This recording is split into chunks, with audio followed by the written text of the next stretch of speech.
any aircraft had hit a hydraulic line, and we had a lot of hydraulic fluid all over the front end of the plane where the pilot and the engineer was. And he was trying to take care of that problem, and it just seemed like everything happened at one time. And we had turned and we had lost altitude, and we had lost our contact with the rest of the group.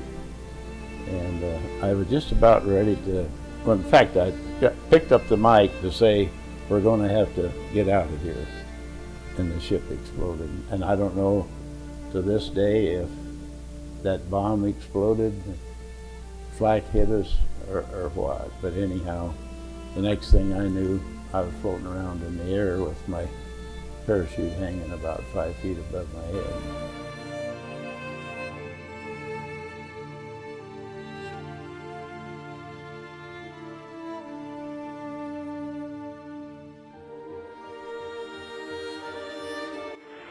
After 21 days of hard enough fighting, the Canadians had had 7 days and 8 nights of fearful battle in Ortona against one of the best units ever produced by the fierce Germans, the 4th Parachute Division, demons of men. And now the battle was over and won at no small cost.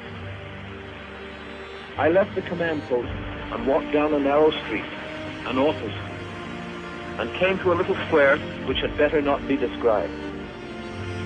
Continuing down another street, I came to the ruins of a 3-story building.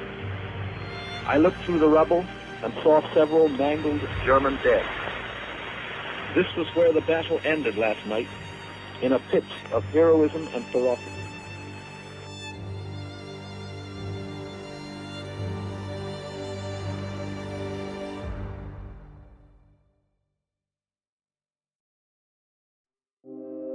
There was a friend of mine. We became friends while in the squadron, and he said to me, "John, I think that I'm not coming back." I said, "Look, mate, don't talk about this, because you put it in your mind. Don't talk about it. You will be back." And he had a watch and a wedding ring, and he took it off, and some other ring. She took it off and gave it to me, because I wasn't not on standby. I was there just in case, as a reserve.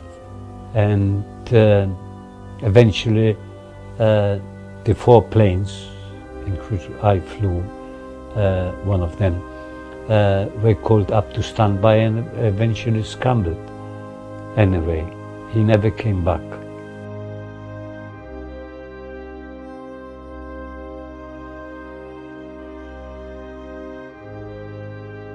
Well, they were grim.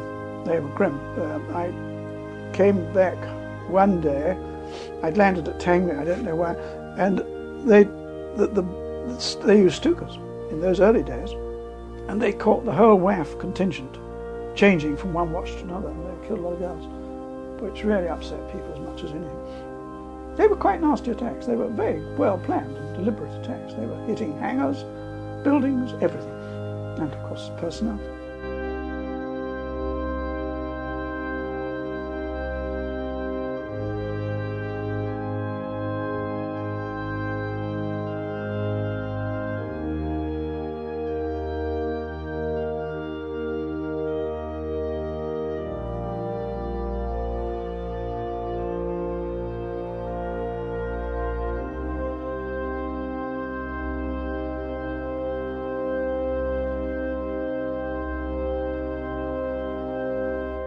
I had a job to do, so I did.